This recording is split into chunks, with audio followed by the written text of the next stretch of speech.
Hi, it's Ali here, salon director from the Head Gardener in Inverness. Talking about cancer is never easy, but unless we're open and honest about it, how can we learn from each other and most importantly, support each other? Personally, I love this podcast. Every so often there'll be a little nugget that will just smack you in the face and you just think, whoa, right, that resonates. I think Pennie is an amazing storyteller. She's utterly honest and yes, sweary, but cancer makes you a bit sweary. I'm really proud to be the sponsor of Lump and I hope you get as much from it as I do. But don't forget to like it, rate it and share it. And over to Pennie.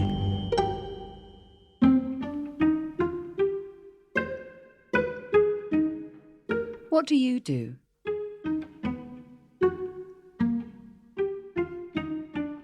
"10 days after my BBC exit, my good friend Deirdre, another ex-BBC radio producer, comes to visit. On an achingly perfect late autumn day, we clamber up the hill above the byre to pick our way through the woods to Badgerlands, where we sit amongst the amber leaves and rusty bracken to gaze at the loch, comparing notes. It was fine until someone asked me what I do, she shares. I spent a long time defining myself by what I used to do, telling people how I used to make radio programmes for the BBC. I've been wondering a lot about what that moment will feel like further down the line, when I too am asked what I do for a living. What will I reach for to frame an answer? I used to laugh and say that if you cut my head off, my neck would say BBC round it like a stick of rock. And I wonder whether I'll feel the shadow of those words even after I've taken my thumb and rubbed them away. Of course, the reason, what do you do, is such a loaded question, is the underlying implication that you may be judged on the answer. It's human nature to want to pin each other down, put each other into a box, organise who is who and where each belongs. Whether we like it or not, I think we're creatures who shuffle ourselves into some kind of rank and hierarchy, which is why the kudos of working somewhere like the BBC leaves a sticky residue.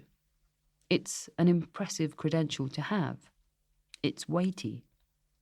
And I can't deny that when I first started at the BBC in Glasgow on the 17th of August 1995, it felt like the biggest achievement of my life. Why else would I remember the exact date from so long ago? I remember repeatedly taking my BBC pass out just to stare at it in disbelief. It was yellow. I had long dark hair and I was wearing a black T-shirt under a soft light grey check pinafore dress. Joining the BBC was the dream ticket.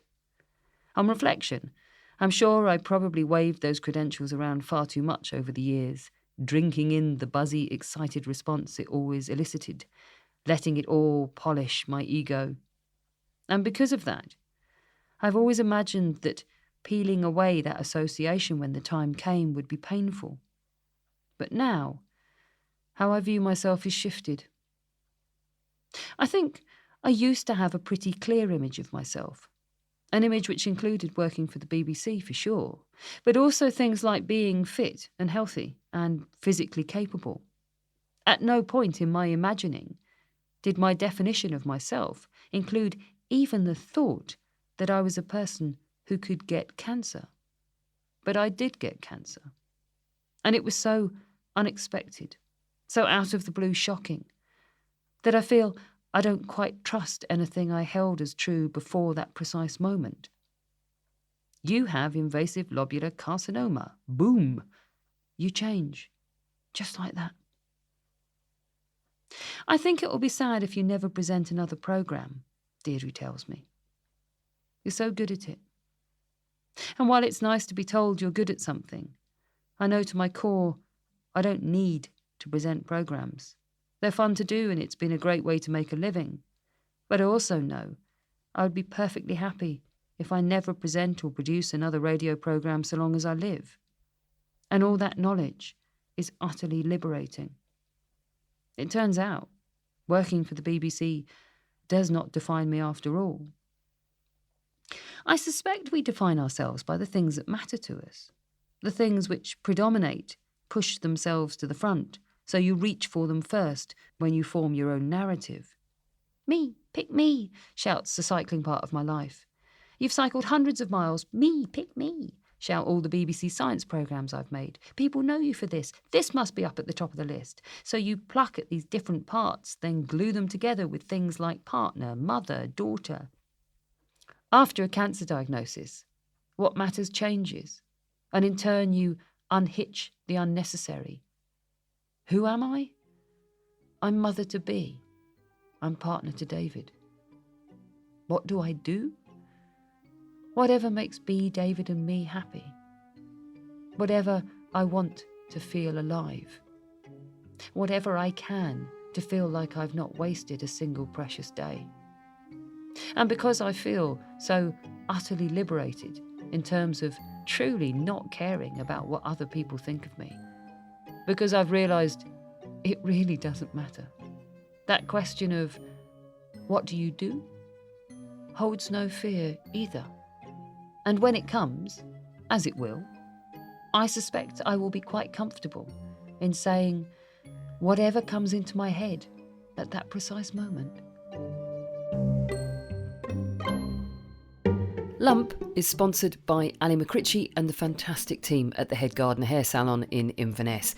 Without them, it simply wouldn't be possible. So a massive thanks to them for all their support. If you like Lump, make sure you tell the team when you're next in the salon and they'll give you a free gift. Coming up in the next episode. Looking back, I'm interested that I only felt able to post after my operation, once I was cancer-free. The image of survivor, conqueror, sitting more comfortably with that carefully curated self-image than that of victim. Even now, the thought of unleashing a flood of empathy and sympathy makes me flinch. Lump is written and presented by me, Pennie Stuart, and produced by Adventurous Audio.